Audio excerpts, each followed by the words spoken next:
I'm back with another video today, guys. I had to get my dog in the camera because look how dramatic he's being because I won't play with him while I'm recording.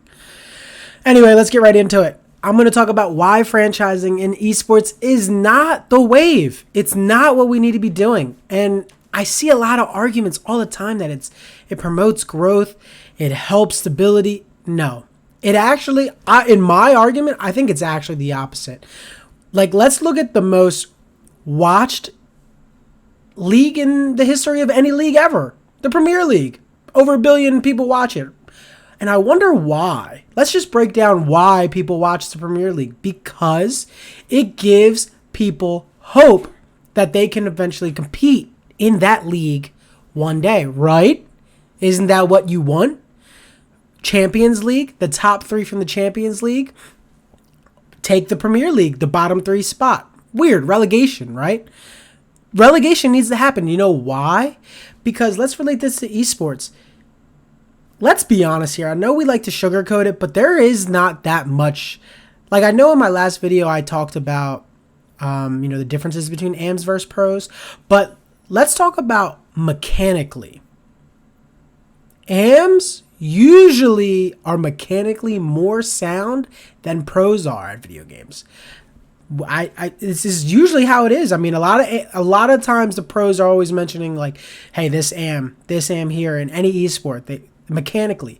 Now, what separates in the series I'm making, right, is chemistry, coordination. Now, that's what separates a team from the pro, a team AM, like a pro team from the AM team, right? That's kind of what I was talking about.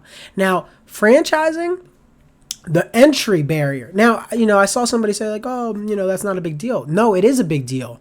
Now, more orgs in your esport, the better. More competition, the better. Why wouldn't you need a top to bottom system?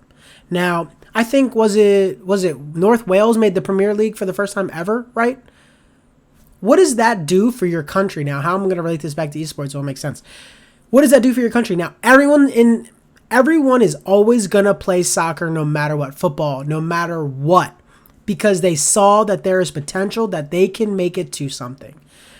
And AM can see that there is an actual opportunity for me to go pro. I'm going to always play that game. If people have an entry into the game, let's look at PUBG. PUBG has FaZe still. FaZe, Liquid. Liquid hasn't even entered. FaZe and Liquid entered Call of Duty and Black Ops 3 and it quickly exited. It would be nice to have Liquid. We had C9 for a second, or Cloud9, sorry, full name, for a second. TSM we had for a second. We don't have these orgs. We need these orgs. TSM, Liquid are in PUBG. And that would be considered a dead game, right? But they have these orgs. These are staple orgs that you would love to have in your scene. More teams, the better. More competition, the better. You need to prove to me that you are a pro. That's why I said there's not much difference. There's some AM players that are definitely better than pros, but guess what? We won't see them. We won't even see them compete.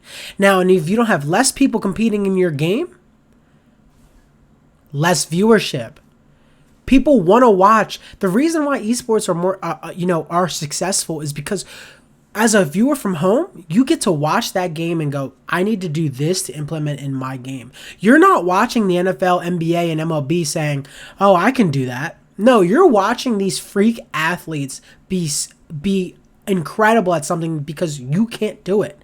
But in esport, that's something you can do. And you need to have a system where people can buy in, right? So relating back to, football, North Wales making the Premier League or whatever the first time, that whole country, they see it spun. Now kids are going to make them play, right? Think about how our scene in the beginning, parents weren't, now parents are kind of like, hey, play Fortnite.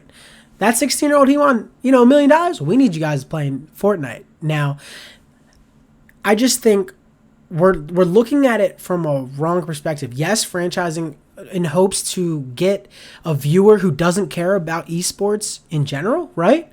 Why? Okay, you're trying to get the gambling crowd, but they're not gonna. That doesn't, just because they're gambling doesn't mean that's gonna equate into a viewership. That an audience isn't for you. The sport crowd, they don't care. Let's just be honest. Now, The reason why I also, and another proof of just the the difficulty between pro teams and AM teams is, look at Gen G, Black Ops 4. They didn't even make it to Friday. They got eliminated.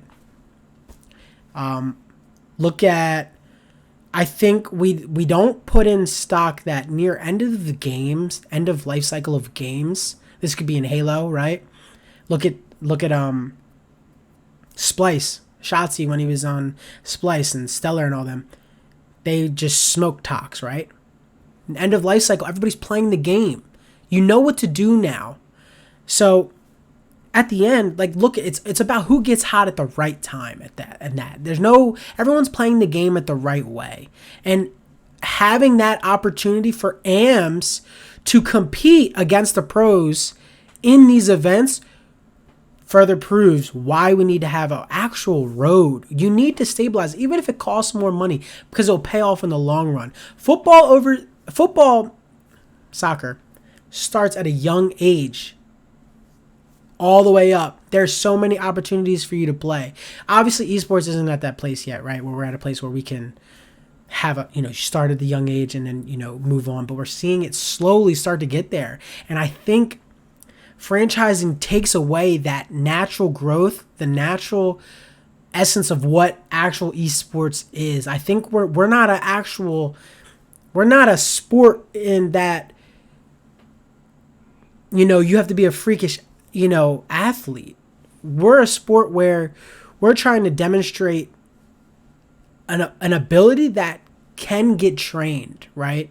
And that you can actually see and respect, because you're like, wow, that person put the time in. Look, we've seen Kleenex beat Optic in World War II. Was that with Phantoms? And that was just in group stages, but that the opportunity needs to be displayed.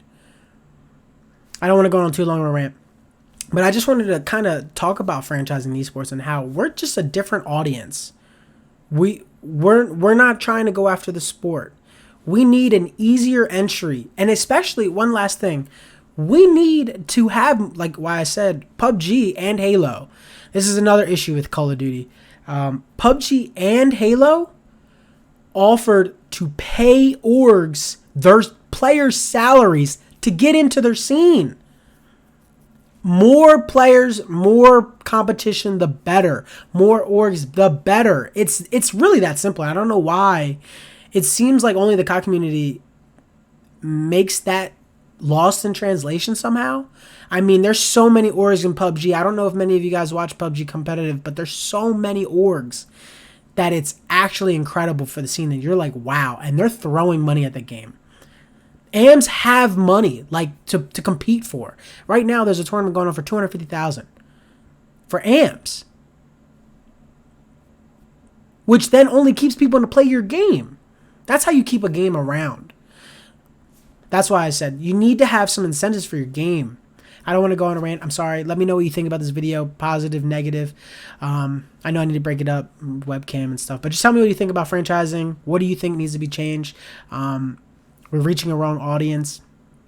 I just think having the more orgs, I know I said it a lot, but having more orgs is the better, just better for the long run of what we're trying to do here. This is something, I think we're on the cusp of something incredible, and I think we could really watch a bubble burst. All right. Let me know what you guys think. Let me know what you want to see in the next video. All right. See ya.